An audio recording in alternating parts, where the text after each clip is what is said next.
Good morning. 10 के दमदार trades में आप सबका स्वागत है।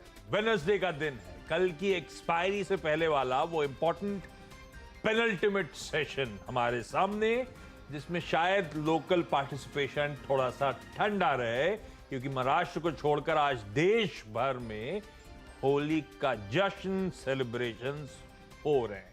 आप सबको होली की ढेरों शुभकामनाएं।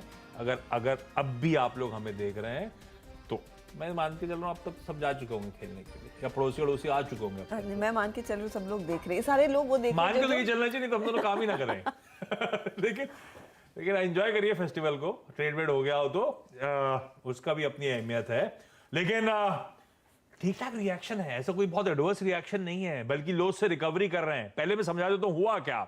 हमने 2 दिन के ग्लोबल क्यूज डाइजेस्ट करने थे, क्योंकि हम कल छुट्टी पे थे। परसों का सेशन यूएस का छोड़ दीजिए, बहुत मीनिंगफुल नहीं था कल, लेकिन जबरदस्त प्रेशर बन गया। 1.25 से 1.25% दबाव, क्योंकि वो टेस्टिमनी मतलब वहां के कांग्रेस के सामने बयान, जेरोमी पावेल साहब फेड के चेयरमैन का बयान था। काय पे था? अर्थव्यवस्था पे और ब्याज दरों के आउटलुक पे। तो पावेल साहब गुस्से में नजर आए, ऐसा बातें करी जिसको देख के सुन के ऐसा लग रहा है कि इन्फ्लेशन जो ठंडा पड़ रहा था 2022 के एंड में, सारी तस्वीर बदल गई 2023 में। अब इन्फ्लेशन थोड़ा सा बेकाबू हो रहा है, जिसको लेकर फेड एग्रेसिव होगा। और उनकी बातों से ये लग रहा है कि टर्मिनल रेट मतलब इस टाइटनिंग साइकिल का प्लेटू कहां बनेगा, कहां खत्म होगी टाइटनिंग साइकिल। वही एस्टिमेट बाजार लगाता है हमेशा। तो वो एस्टिमेट जो पहले लगाए जा रहे थे, अब कहा जा रहा है उससे कहीं ज्यादा ऊपर टर्मिनल रेट हो सकता है, यानी कि ब्याज दरें और बढ़ेंगी।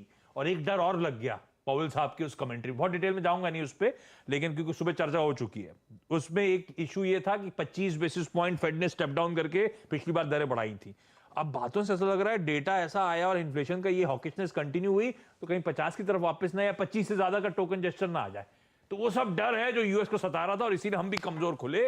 लेकिन हमारे लिए हाईलाइट ये है कि अब दिन के लो से तो रिकवर हुए। 602 वाला निफ्टी दिन का लो था 17,602, इस समय 90 के आसपास खड़ा हुआ है। बढ़िया 85 पॉइंट का दिन के लो से रिकवरी का ट्रेड आपकी स्क्रीन पे प्ले आउट हुआ है।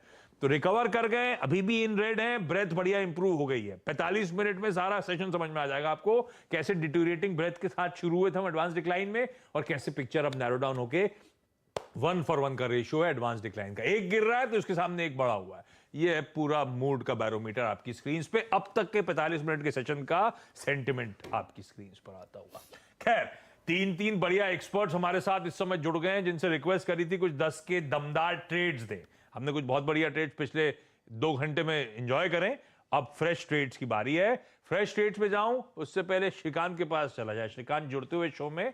श्रीकांत, होली की आपको ढेरों शुभकामनाएं। कल खेली? आशीष जी बिल्कुल कल खेलिए, क्योंकि हम मुंबई में रहते हैं तो जितने भी महाराष्ट्र वाले हैं उन्होंने कल ही मना ली है वो। और आज हमें लगता है कि जैसे कि मार्केट में हमें होली खेलनी पड़ेगी, और लाल रंग आज काफी चढ़ा हुआ है, तो उसमें से उभरना है, वो जरूरी है। तो आपको भी ढेरों सारी शुभकामनाएं। हर्षद, आपको भी बहुत सारी शुभकामनाएं। आपको भी श्रीकांत। हर्षदा को हैप्पी वुमेन्स डे नहीं बोलेंगे क्या? बिल्कुल, इनफैक्ट हैप्पी वुमेन्स डे तो बोलना ही है, क्योंकि आज उनका दिन भी है। लेकिन जैसे आज मॉर्निंग में वीरू ने एक बात बताई थी, हाँ।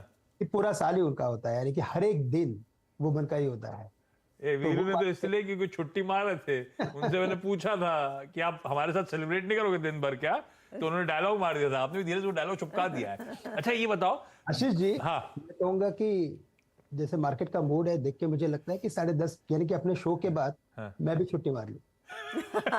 तो मूड मतलब अब तो हम रिकवर कर रहे हैं, रिकवरी आ रही है, 700 तक पहुंच ही गए हैं। रिकवरी में ज्यादा भरोसा नहीं बन रहा क्या? क्या रीजन है ऐसा कहने का?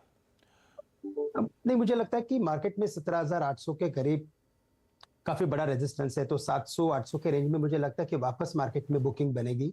और लोअर लेवल्स आई थिंक 17,500 के करीब के है।